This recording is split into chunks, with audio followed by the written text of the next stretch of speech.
सियावर रामचंद्र भगवान की जय हो। मोर मुकुटवंशी वाले की जय। पवन सुत हनुमान की जय।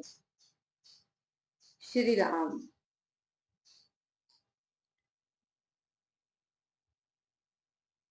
करुणा वरुणा के परम पिता परमात्मा के श्री चरणों में बारंबार कोटि कोटि प्रणाम करते हुए मम इष्ट देव श्री रामदास जी महाराज, श्री दयालुदास जी महाराज, श्री राघुदास जी महाराज के श्री चरणों में बारंबार कोटि कोटि प्रणाम करते हुए श्री राम गुरुदेव जी भगवान के श्री चरणों में बारंबार कोटि कोटि प्रणाम करते हुए और भूत भविष्य वर्तमान के सभी संत महापुरुषों के श्री चरणों में बारंबार कोटि कोटि प्रणाम करते हुए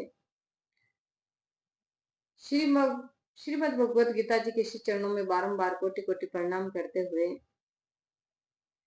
और अपनी वाणी को पवित्र बनाने वाली श्री सरस्वती माता जी के श्री चरणों में बारंबार कोटि कोटि प्रणाम करते हुए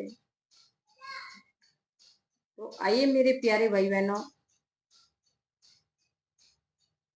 आज आपको गीता जी के दूसरे अध्याय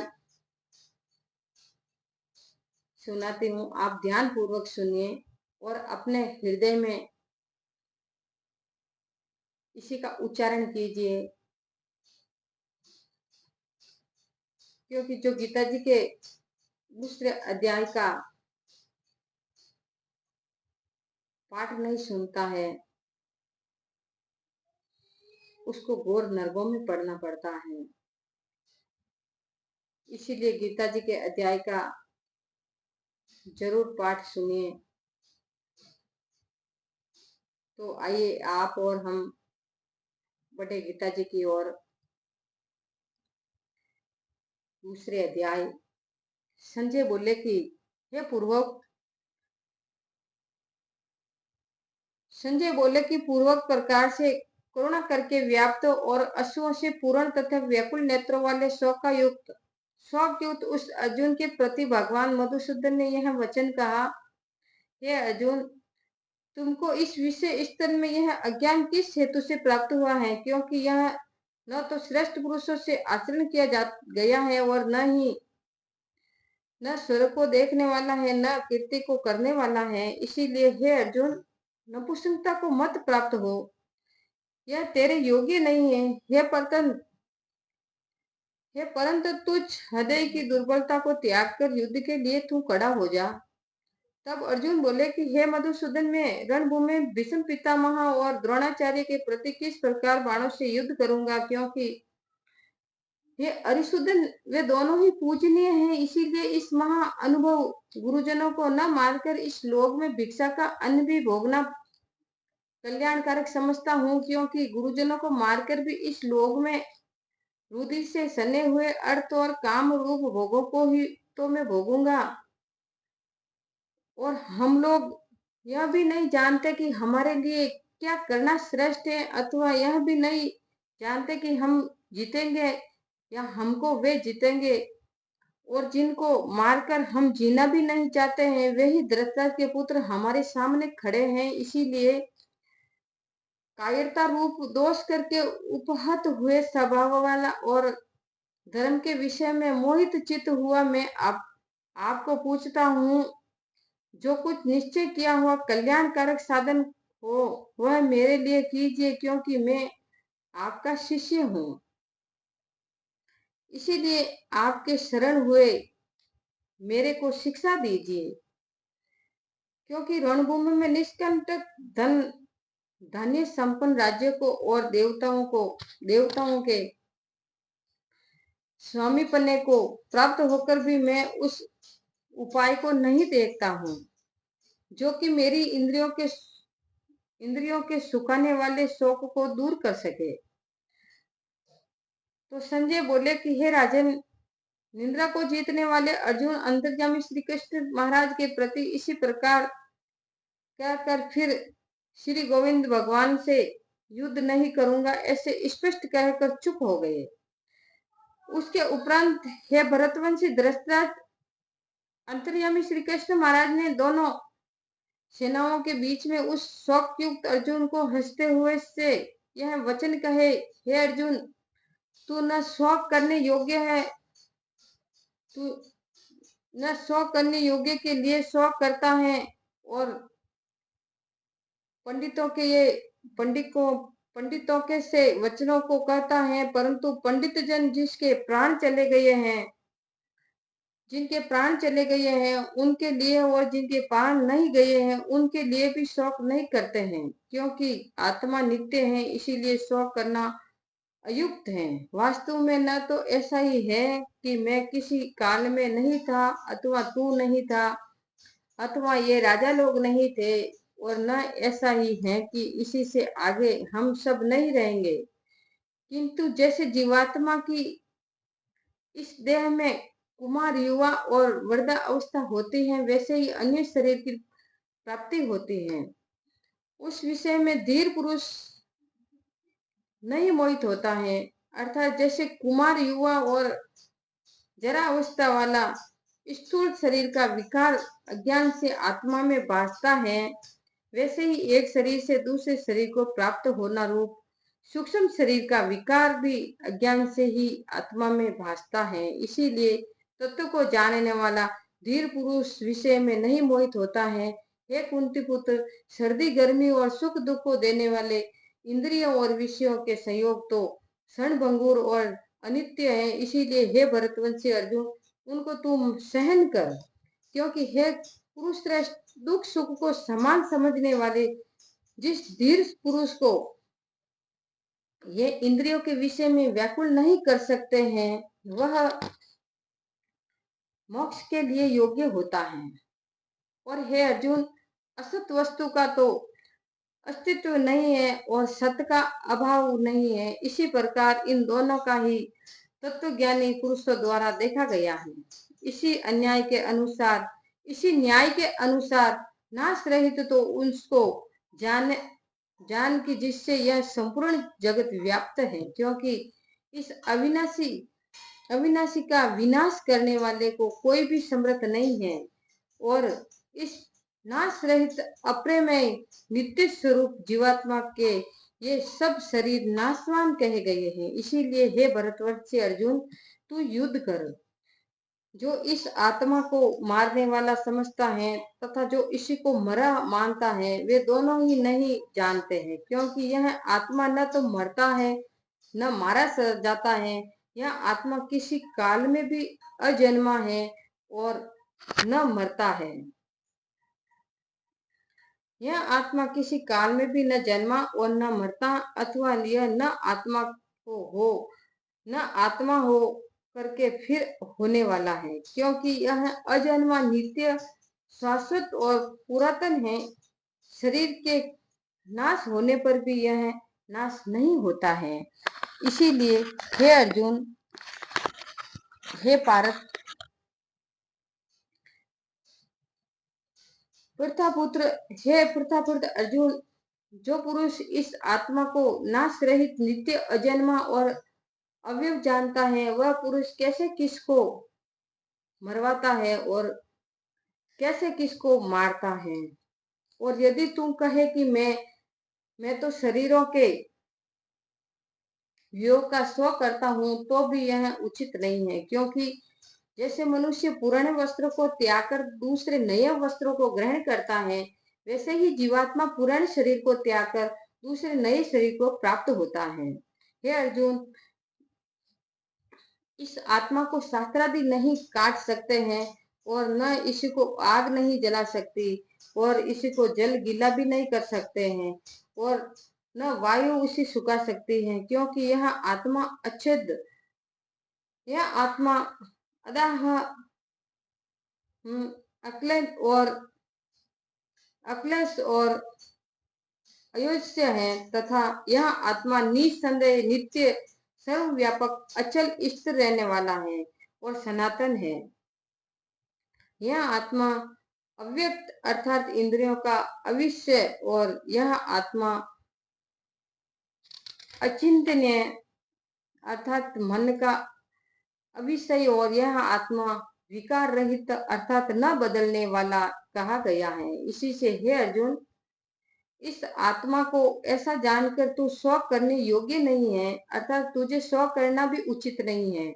यदि तू इसी को सदा जन्मने और सदा मरने वाला माने, तो भी ये हे अर्जुन, इसी प्रकार शोक करने को योग्य नहीं है, क्योंकि ऐसा होने से तो जन्मने वाले की निश्चित मृत्यु और मरने वाला का निश्चित जन्म होना सिद्ध हुआ है। इसी से तू भी इस बिना उपाय वाले विषय में शोक करने को योग्य नहीं है। यह भीष्मादि के शरीर शरीर मायामय होने से अनित्य है, इसी से शरीरों के लिए भी शोक करना उचित नहीं है, क्योंकि हे अर्जुन, संपूर्ण प्राणी जन्म से पहले बिना शरीर वाले और मरने के बाद भी बिना शरीर वाले ही है। केवल बीच में ही शरीर वाले प्रतीत होते हैं, फिर भी उस विषय में क्या चिंता करता है। हे अर्जुन, यह आत्म तत्व बड़ा ही गहन है, इसीलिए कोई महापुरुष ही इस आत्मा को आश्रय की जो देखता है,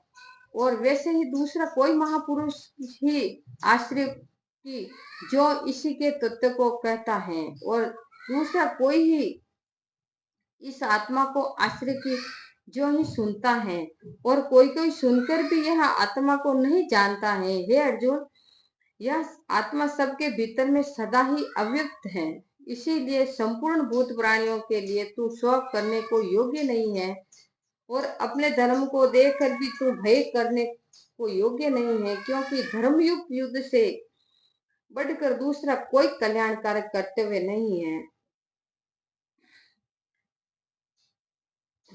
और क्षत्रियों के लिए भी नहीं है। हे पार्थ, अपने आप प्राप्त हुए और खुले हुए स्वर्ग के द्वार रूप इस प्रकार से युद्ध को भाग्यवान क्षत्रिय लोग ही पाते हैं, और यदि तू इस धर्मयुक्त संग्राम को नहीं करेगा तो स्वधर्म को और कीर्ति को खोकर पापों को प्राप्त होगा, और सब लोग तेरी बहुत काल तक रहने वाली अपकीर्ति भी कथन करेंगे, और वह अपकीर्ति माननीय पुरुष के लिए मरण से भी अधिक बुरी बात होती है, और जिनके तुम बहुत माननीय होकर भी अब तुच्छता को प्राप्त होगा, वे महारथी लोग तुझे भय के कारण युद्ध से उपराम हुआ मानेंगे, और तेरे वेरी लोग तेरे समर्थ की निंदा करते हुए बहुत से न कहने योग्य वचनों को कहेंगे, फिर उससे अधिक दुख क्या होगा।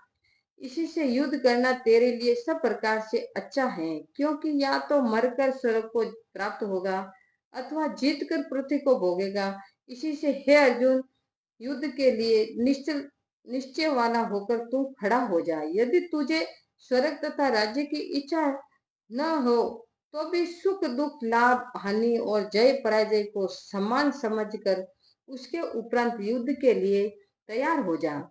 इसी प्रकार युद्ध करने से तू पाप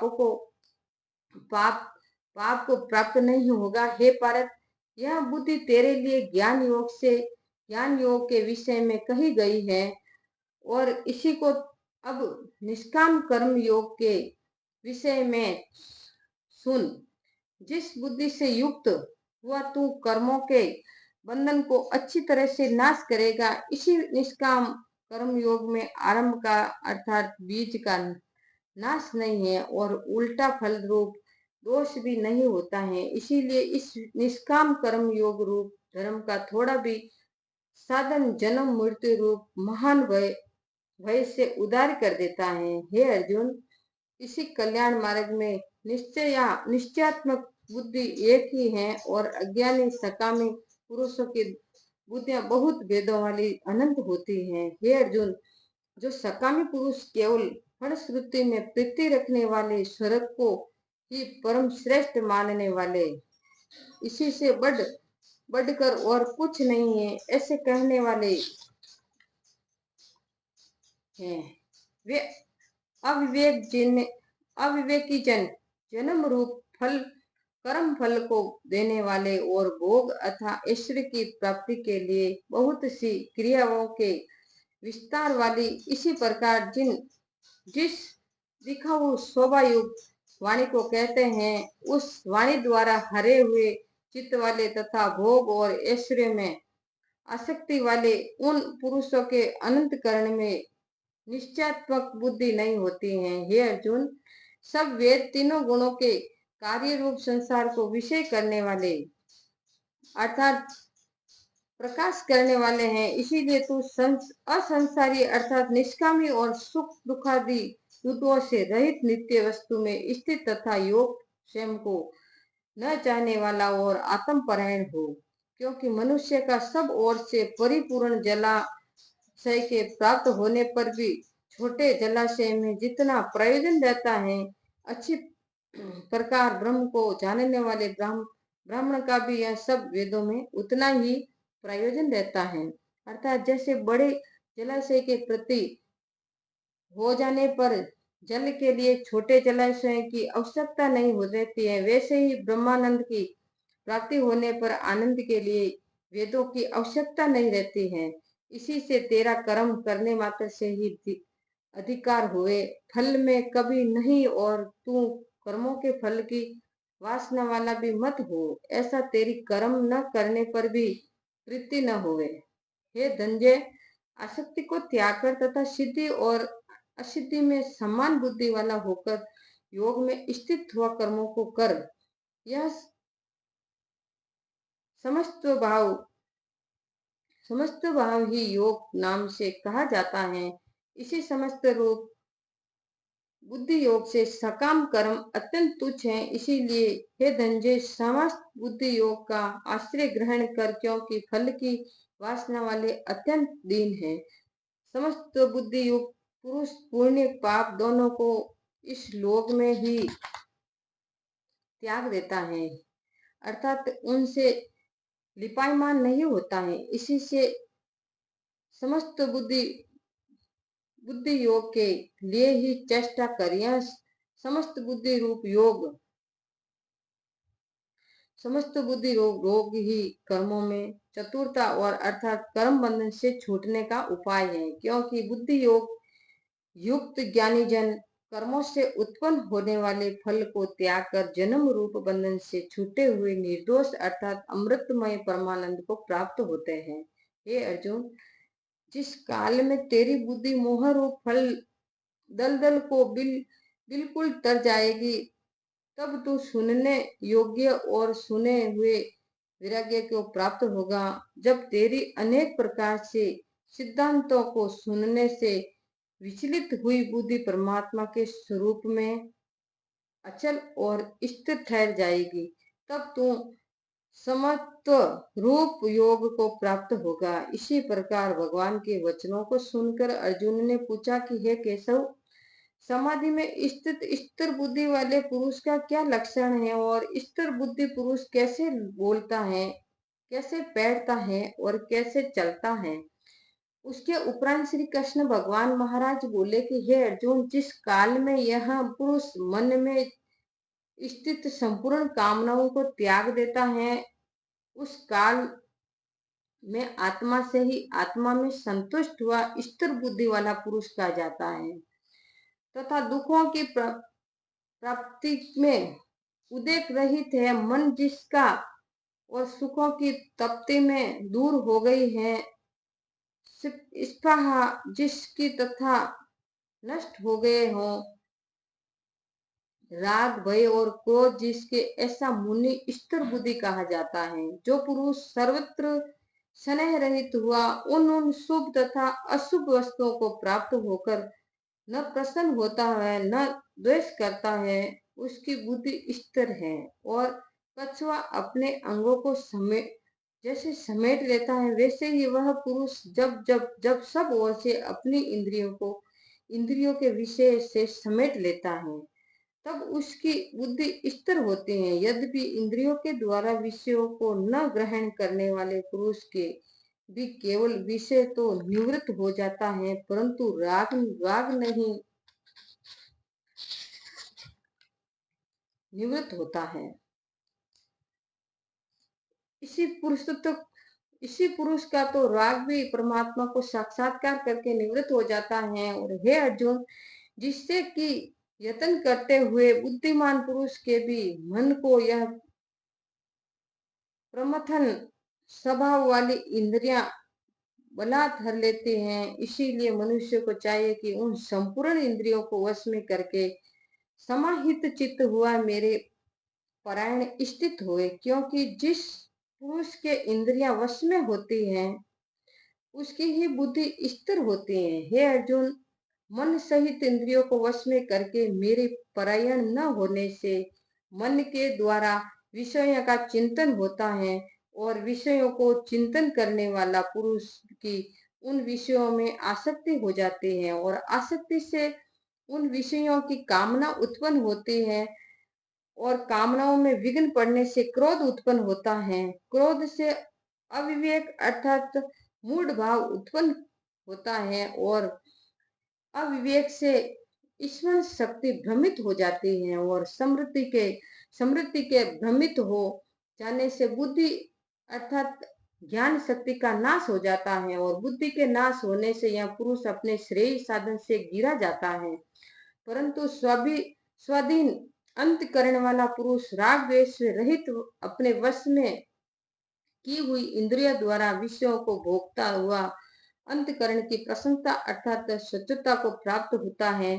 उस निर्मलता के होने पर भी उसके संपूर्ण दुखों का अभाव हो जाता है, और उस प्रसन्न चित्त वाले पुरुष की बुद्धि शीघ्र ही अच्छी प्रकार स्थिर हो जाती है। हे अर्जुन, साधन रहित पुरुष के अंतःकरण में श्रेष्ठ बुद्धि नहीं होती है, और उस अयुक्त के अंतःकरण में आसक्ति भाव भी नहीं होता है, और बिना आसक्ति भाव वाले पुरुष को शांति नहीं मिलती है, शांति नहीं होती है। फिर शांति रहित पुरुष को सुख कैसे प्राप्त हो सकता है? क्योंकि जल में वायु नाव को जैसे हर लेता है, वैसे ही विषय में विचरती हुई इंद्रियों के बीच में जिस इंद्रियों के साथ मन रहता है, वह एक ही इंद्रिय इस अयुक्त पुरुष की बुद्धि को हरण कर लेती है। इसी से हे महाबाहो, जिस पुरुष की इंद्रियां सब प्रकार से इंद्रियों के विषयों से वश में की हुई होती है, उसकी बुद्धि स्थिर होती है। और हे अर्जुन, संपूर्ण भूत प्राणियों के लिए जो रात्रि है, उस नित्य शुद्ध बोध स्वरूप परमानंद में भगवत को प्राप्त हुआ योगी पुरुष जागता है, और जिस नाशवान क्षण भंगुर संसारिक सुख में सब भूत प्राणी जागते हैं, तत्व को जानने वाले मुनि के लिए वह रात्रि जैसे सब ओर से परिपूर्ण अचल प्रतिष्ठा वाले समुद्र के प्रति नाना नदियों के जल उसको चलायमान न करते हुए ही समा जाते हैं, वैसे ही जिस स्थिर बुद्धि पुरुष के प्रति संपूर्ण भोग किसी प्रकार का विकार उत्पन्न किए बिना ही समा जाते हैं, वह पुरुष परम शांति को प्राप्त होता है, न कि भोगों को चाहने वाला। क्योंकि जो पुरुष संपूर्ण कामनाओं को त्याग कर ममता रहित और अहंकार रहित इस्पहार रहित हुआ बरतता है, वह शांति को प्राप्त होता है। हे अर्जुन, यह ब्रह्म को प्राप्त हुआ पुरुष की स्थिति है। इसी को प्राप्त होकर योगी कभी मोहित नहीं होता है, और अंत काल में भी इस निष्ठा में स्थित होकर ब्रह्मानंद को प्राप्त होता है। इसीलिए आपको दूसरे अध्याय का पाठ सुनाया, और आप भी अपने घर में गीता जी के दूसरे